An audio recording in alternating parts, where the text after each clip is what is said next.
I come here with two hats on. Although I work for South West Water 4 days a week, I spend roughly a day a week with the Rivers Trust movement as a board member, and it's part of the business of knocking down silos. If there's a big silo, you just join both camps and work with them at the same time, which is great fun and keeps me from getting bored. So I'd just like to take you through some very simple things. What was the background? What made us start to think about dealing with the problem where it arises rather than trying to deal with it where it arrives at a waterworks? A little explanation about the pilot work, and for which we're very much indebted to third sector colleagues, and I'll make sure I mention them all. And then a bit about Ofwat's role, that's the economic regulator for the water industry, and the way we'd like to see paid ecosystem services develop. So that's your agenda. So the background, that's uncontrolled pollution. I don't think it's meeting any regulatory standards, but it was all built before asbestos cement roofing was invented, which is the only good thing you can say about that picture. And then there are these kinds of things, and if there aren't people out there regulating, then we have to try and turn that somehow into drinking water. And the conventional response is to have to spend, so far, £30 million downstream at our waterworks in the last 5 years, putting in activated carbon. So you'll know that that takes out taste, odour, pesticides and all kinds of things. And for each of those 6 cells, when it needs regenerating, we have to shovel it out, drive it to Stoke-on-Trent to be regenerated and drive it back again. And that's costing us about £250,000 a year just to do regeneration, quite apart from running the rest of the works. So for our French visitors, I thought you might be amused by this little cartoon from an extinct newspaper back in 1988. And the big worry was that the English water authorities would all be bought up by the French. It's sort of worked, but not entirely. Some of it's Malaysian, some of it's Chinese, some of it's got Japanese investors and so on. But the thing I wanted to say about the two models between England and France is that the community, the region and the municipality still own the assets, but the running and the maintenance and improvement of them is franchised out to what we'd think of as a water company. But Mrs. Thatcher, in her wisdom, decided to sell the whole thing lock, stock and barrel in a distress sale before the European Union came and sued us for the way we were running the industry. So that's by way of background. One of the things I wanted to mention is that storage is very important. And if you live in the southeast, you don't have enough storage, and it makes life very difficult if it doesn't rain. We depend on 3 big uplands in the southwest, and then a combination of river releases and reservoir releases to make our systems work. Our rivers are very short and they're very steep, and as a result, something that happens upstream gets to us maybe in an hour, maybe in half an hour, or maybe in a day. So there's a very quick response when something goes wrong in those catchments that we depend on. And to deal with the resource problem that we'd had endemically, this is the timeline of reservoir construction in the southwest in Devon and Cornwall. From 1861, one of our assets was built, I should apologise, by Napoleonic prisoners, but we're very grateful to them for that work.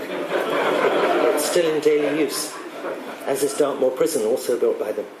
But you can see here there was a little bit of burst of activity in 1898 when Plymouth was running out of water, and a little bit of work in West Cornwall in 1965 when Cornwall was drying up, and then we had to wait until 1979 to get any real action. And that's what happens. We had constant hosepipe restrictions and difficulties, but with those big reservoirs now, we've got choices, and we can decide how much we use from a river, how much from a reservoir, and balance the quality of the water coming from each, which is where upstream thinking comes in. A few things to make you lose sleep if you don't sleep very well already is about the global warming forecasts. Some quite interesting stuff here about loss of rainfall, long after I've checked out, but it'll be someone else's problem. But there's a whole sequence of events here that mean that if we think it's difficult now, we're only just beginning to tackle the challenges in front of us. And so we have to do some very fast, very radical changes to keep in touch and maintain supplies for our customers. So the pilot work.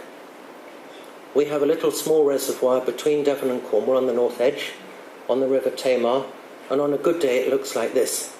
And there are just 13 farms above it, and I talked to Dylan right at the beginning of puzzling out what to do about deteriorating water quality, and Dylan said, we can go and do some work on these farms, and when we've done it, the rivers won't know there's a farm next door to them. And I said, you're kidding. And it's absolutely true, it's worked, and that's what happens. Those 13 farms have been put right, and they don't damage water quality any longer. And it's a brilliant thing. And before, we used to have the farmers spreading their manures the way farmers have all been trained to do, right up to the edge of the reservoir, so you can see the dark stains to the right, and you can see a bright green edge to the reservoir where all the blue-green algae is starting to get going. And that is the most expensive water to treat in the southwest of England, probably by a factor of 2 times compared with our cheapest. And it was purely because that land-water-reservoir interaction wasn't being managed. And we only had 25,000 to do that work, but West Country had contacts and through the Tubney Trust raised 230,000 to put everything right on those farms that were affecting it. The other bit that we've got to think about is the way the moorlands are drying out. And since the drought in 1976, they've completely lost the old ability they had to hold and retain water. They've structurally changed, and so we're trying to make up for that loss. And we've got our special humpback workers who can put in these excellent structures, and they can put in about 50 of those in a day. So it's really quick, very simple engineering. It's chestnut, and then we put in bales of Molinia, which is moorland grass, or heather behind it, and that whole system gradually builds up, pushes the water out sideways and does the re-wetting work. And from water that used to go down that stream in 10 minutes, it might take a week. And that takes the energy out of the water and stops the water eroding, and means it can't do so much damage further downstream. So it's very much the Thames Water love every drop idea, or is that a DEFRA one? I think it's a DEFRA one. Anglian, thank you. I knew it was someone's. But the principle is you start where the rain starts to fall at the very top of the catchment, and then you work all the way down, dealing with each problem as you find it. So those 2 bits of pilot work, and along with work by Cornwall Wildlife Trust in the far west of the county, here you can see the number of pesticide detections that we've been having since we've started to engage with the farmers and say, did you know that there's a really important waterworks downstream of where you're farming? Did you know you're losing valuable pesticide into the river, which costs us a lot of money to take out? Can we not talk to you about minimising your pesticide use and getting it really tuned and accurate? Because that'll make you better off. And it's the argument about being better off that works for farmers just as it would for any other business. We do annual reports on what we're up to, so these are some measures of vegetation growth on Exmoor, and the ones on the left are the ones that like wet ground, and I think probably you'd agree they're getting better, and on the right are the dry indicators, and they're declining, which is great news. A little bit about Ofwat's role then, and paid ecosystem services. Traditionally the government has approached this problem of pollution of water and all the ideas about meeting Water Framework Directive by raising taxation and then putting it into various schemes to make improvements. Our contention is that the water company customers, subject to consultation, all the rest of it, affordability, are actually very well placed to look after the water that they receive, because it's in our customers' interest to give them the most treatable, most sustainable water. And so you can probably read the main messages here, but better water quality is easier treatment for us. That postpones the upgrading of water treatment works, and that's the big killer for us, is the interest and debt burden, as well as the operating cost of more expensive treatment. 5 pence on our customer's bill raises £1 million to improve the environment, and I know of no other financial system that's as powerful as that, subject to getting illegal, but this is a legal process. And this programme we're doing at the moment, this 5-year period from 2010 to 15, is a £10.8 million investment in our catchments where we get water from, and that's adding 65 pence to the bill. The willingness to pay from customers was £1.80, so we've used up a third, to get this programme going. This is a brand new slide, and it's off our current customer research for the next price setting, which is a key part of what we have to do to justify the next programme. And a number of those blobs relate very closely to upstream thinking. So customers are willing to pay for improvements rather than a lower bill, which is a very important point to maintain a safe supply. On the second blob down at 95%, they want resilient and reliable, even water supply, even in extreme conditions. So that's something that catchment management deals with as well. Minimising interruptions is another one for water resource reliability.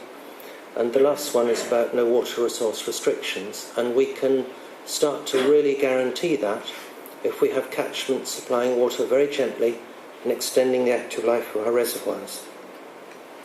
So this is the work at the moment on the farmland areas, along with some work on Dartmoor and Exmoor.